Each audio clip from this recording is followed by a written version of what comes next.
할렐루야, 예수님의 사랑으로 성도 여러분을 사랑합니다. 여러분 페미니즘을 아십니까?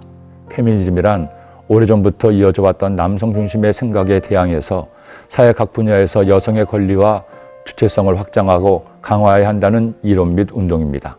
사실 동서양을 막론하고 그동안 세상은 남성 위주로 모든 일이 진행되고 움직였습니다. 남자는 밖에서 일을 하고 여자는 가정에서 가족을 돌보는 것으로 역할 분담이 확실했습니다. 제가 어릴 때만 하더라도 부엌을 얼쩡거리거나 자꾸 들어가면 남자가 부엌에 드나들면 안 된다고 어머니에게 혼이 나기도 했습니다. 하나님 택하신 이스라엘 민족도 마찬가지였습니다. 구약성경에서 인구 조사할 때에도 항상 남자 어른만 세웠고 예수님께서 보리떡 5개와 물고기 2마리로 5,000명을 먹이실 때에도 남자 어른만 5,000명이었습니다. 그런 상황에서 성도가 모여 하나님을 예배할 때면 하나의 전통이 있었습니다. 여자는 머리에 뭔가를 써서 가리는 전통이었습니다. 그런데 이 전통에 대해 불만을 가진 이들이 고린도 교회에 있었습니다. 왜 여자만 머리를 가려야 하느냐? 남자들은 가리지 않으니 우리도 가리지 않으면 안 되냐는 것이었습니다. 아니면 여자만이 아니라 남자도 가려야 한다는 것입니다.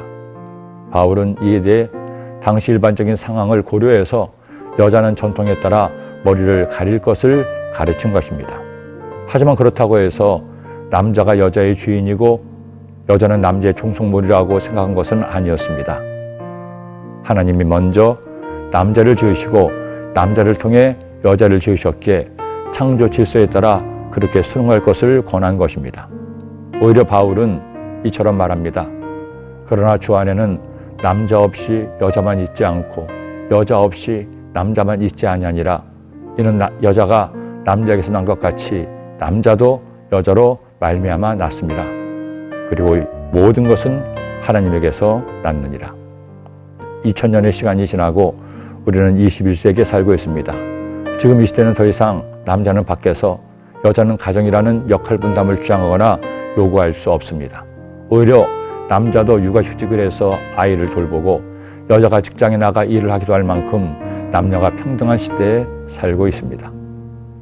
이런 시대에 남자라고 여자를 함부로 대하거나 여자라고 피의식에 젖어서 살아서는 안 됩니다. 2000년 전이 아닌 지금 이 시대의 트렌드에 따라 남녀가 서로를 존중하고 평등하게 대접해야 됩니다. 그리고 남자도 여자도 서로 우월한 존재가 아니라 하나님께서 만드신 동등한 피조물임을 인정하고 소중하게 대해야 합니다. 남자와 여자는 서로 대결할 상대가 아닙니다. 서로를 귀하게 여기고 사랑해야 될 대상이기 때문입니다. 마침 오늘은 우리나라의 헌법을 제정한 제헌절입니다. 대한민국 헌법에 이런 조항이 있습니다. 모든 국민은 법 앞에 평등하다.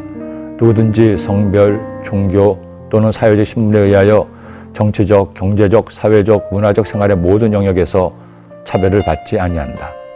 아들도 딸도 소중합니다. 남편도 아내도 서로를 위해 존재합니다.